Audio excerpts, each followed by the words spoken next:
Hello everyone! So this is Edmond Amindaros channel, isang content creator at gumagawa ng mga tutorials katulad ng laptop PC troubleshootings, mobile device troubleshootings at marami pang ibang klaseng tutorials na sinashare ko dito sa aking channel. At sa video ito ay pag-uusapan natin at i-guide ko kayo on how to transfer money from Maya Savings Account to Palawan Pay. Kung hindi mo kabisado kung paano ba mag-cash in ang yung Palawan Pay account, gamit lang yung ating Maya Savings Account, ang video ito ay makakatulong sa iyo as Sir Guide. Kaya wag na natin patagalin at start na natin. So ang next step ay kailangan lang natin mag-login dito lang sa ating Maya app. So i-click mo lang. At makikita mo na dito na na-cover na ni Maya yung ating mobile screen para sa ating account security.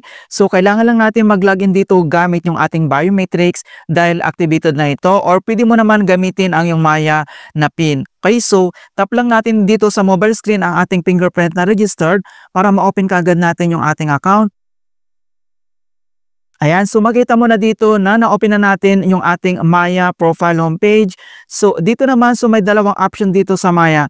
So either gagamitin mo dito yung wallet and then ito yung savings account. So since gagamitin natin dito yung ating savings account, so kailangan mo lang i-select yan, katabi lang ng my wallet, i-click mo lang dito yung savings. Ayan, so makita mo na dito yung ating savings account. So dapat may available balance dito para magamit natin. And next step, kailangan mo lang itap dito yung transfer.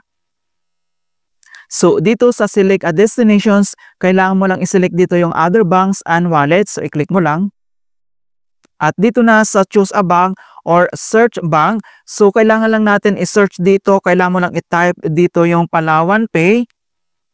Ayan, so once na-type mo na dito yung Palawan Pay, so automatic na yan na mag-appear dito sa baba. Then next step, kailangan mo lang i-tap yan.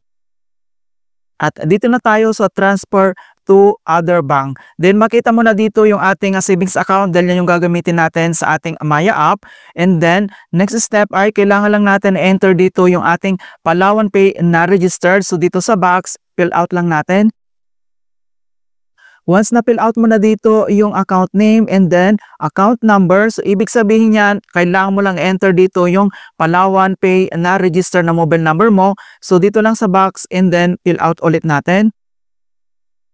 Okay, so once nilagay mo na dito yung account name and then yung register na Palawan Pay na mobile number, so kailangan mo lang yan i-double check kung tama lahat yung details na nilalagay mo dito dahil kapag nagkamali yan, baka hindi na ito ma-reverse.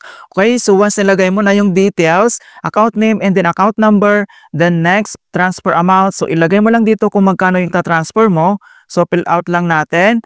And then, next step ay, dito naman sa kanyang payment method, so may dalawang option dito na pwede natin gamitin. So either InstaPay or yung ating PisoNet. So dito sa PisoNet ay service is temporarily unavailable. So ang gagamitin natin dito ay yung InstaPay. So transfer instantly pero mayroon itong transaction fees or admin fee na 15 pesos. Okay, so once na-select mo na dito yung InstaPay and next, kailangan mo lang itap dito yung continue. Ayan, so dito na tayo sa confirm transfer. So ito yung sinasabi ko na kailangan mong mag-double check lahat ng details na nilagay mo para maiwasan natin dito yung error. So yung amount, yung from my savings, dito lang sa ating Maya account, destinations yung Palawan Pay account na register natin. So transfer fee, may 15 pesos and then yung kanyang payment method, InstaPay. Kapag okay na, itap mo lang dito yung transfer. At kailangan lang natin enter dito yung one-time PIN na sinend dito sa ating Maya mobile register number sa ating account. And then kapag na-enter mo na yung one-time PIN, itap mo lang dito yung verify. And then dito na tayo sa you're almost there and then i-click mo lang dito yung view receipt. Ayan, so nandito na yung complete na informations details and then processing na siya and then kailangan lang natin itong hintayin na makomplete yung process at naka-receive na tayo dito ng text message ni Palawan Pay. Ayan, so nandito na yung amount na galing dito sa ating Maya mga kaibigan and then i-double check lang natin sa ating Palawan Pay app and then itap mo lang dito yung Palawan Pay app.